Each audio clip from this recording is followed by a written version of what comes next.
చేసిన పని చెప్పుకోకుంటే ముప్పు ఎంత ఉంటుందో చంద్రాల సార్కు తెలిసినంత ఇంకెవ్వరికి తెలియదు. అందుకే అప్పట్లా జయము జయము చంద్రన్న, జయము నీకు చంద్రన్న, నీకెవలు తిరుగులేరయ్యో చంద్రన్న, నీకెవలు సాటిలేరయ్యో అని భజన చేసినట్టు కాకుండా జానపద డ్యాన్సులు పాటలతోని పబ్లిసిటీ పెంచుకుంటున్నాడు చంద్రాల సారు.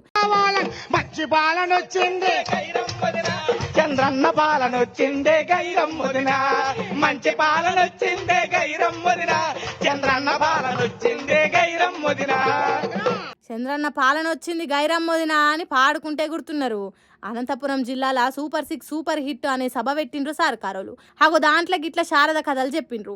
డోలు డప్పులు కొట్టుకుంటా చంద్రాల సారు ఆంధ్ర జనం కోసం చెమటోడుస్తున్నాడు, ఒళ్ళొంచి కష్టపడి మంచి రోజులు తీసుకొస్తాడు అన్నట్టు చెప్తున్నారు. తల్లికి వందనం అనే పథకానికి 30,000 ఇస్తున్న గొప్ప సీఎం బాబు సార్ అన్నట్టు డప్పులు కొట్టుకుంటే ఎగిరిండ్రు. మరి దీని మీద వైఎస్ఆర్ పార్టీలు ఏమంటారో, ఒకవేళ తర్వాత జగన్ సర్కార్ మళ్ళొస్తే దీని అసెంబ్లీలో వేసి మళ్ళా నవ్వుకుంటారో ఏమో చూడాలి. కానీ చంద్రాల సార్ చేసిన పని ఎంతున్నదనేది పక్కకు పెడితే చెప్పుకున్నట్లు మాత్రం వెనక కోతలేడు. ఓ ముచ్చటే ఎక్కువని చెప్తున్నాడు.